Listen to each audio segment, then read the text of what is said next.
The ASUS ZenBook Duo 14 UX481 was already a stellar device when we reviewed it all the way back in 2019. As always, it wasn't without its shortcomings, but no device is perfect. Now, in 2021, ASUS has a new device, the UX482, which is a direct successor. And boy, have ASUS done something special with it. It takes the UX481, revamps most of it, including the secondary display, and tweaks the software to make it even better for professionals. As this is a portable laptop, it doesn't bring the new H-series Tiger Lake chips, relying on the G-series, which is really good in its own right, delivering outstanding performance, while sparing the battery life. Today we are presenting you with Laptop Media's top 5 picks about the ASUS ZenBook Duo 14 UX482. The laptop is made entirely from metal, which looks very sophisticated. Also, the quality of construction is on point with virtually no flexing to be seen from both the lid and the base. It's also pretty portable, weighing only 1.57 kilograms while being around 17 millimeters tall, slightly heavier, but slimmer than its predecessor. In terms of the design itself, the all-black color and circular pattern on the lid give it a bit of a punch.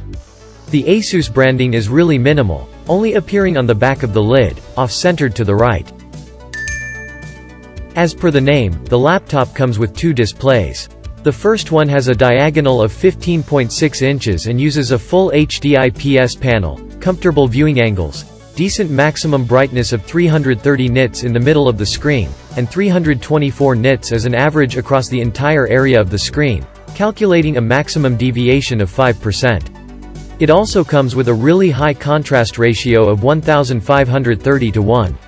The secondary panel has a resolution of 1920x515 and a diagonal of 12.6 inches. Both panels show no PWM usage across all brightness levels. Going back to the main screen, it shows a 97% coverage of the sRGB color gamut. We tested the main display both with the factory settings, left, and with our design and gaming profile applied, right.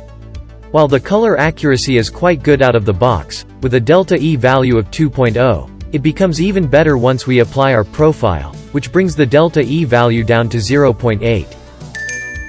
Please remember, it would be of great help to us if you just hit the like button and subscribe to our channel.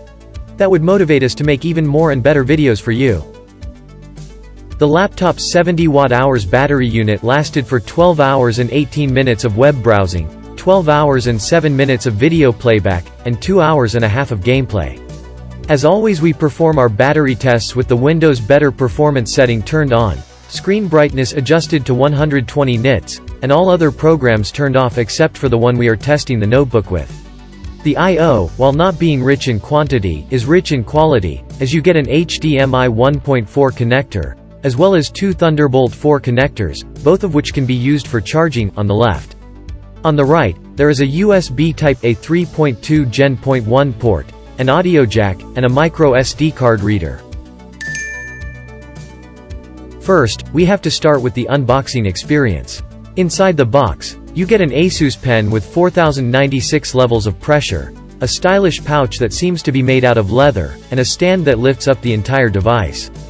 The software of the device is also greatly improved, turning the secondary display into a control panel of sorts, with savable presets for your programs. For example, in Photoshop, you can put brushes, menus, or color selectors, for quicker and easier access.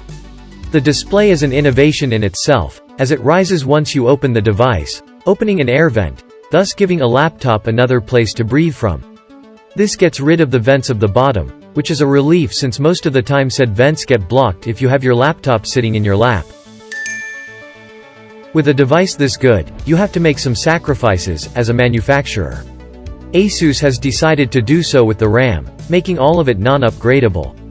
All of the up to 32 GB of RAM are soldered onto the motherboard. Storage-wise, there is a single M.2 PCIe X4 drive. Here is our detailed teardown video, which shows how to access the M.2 slot along with the cooling for maintenance purposes.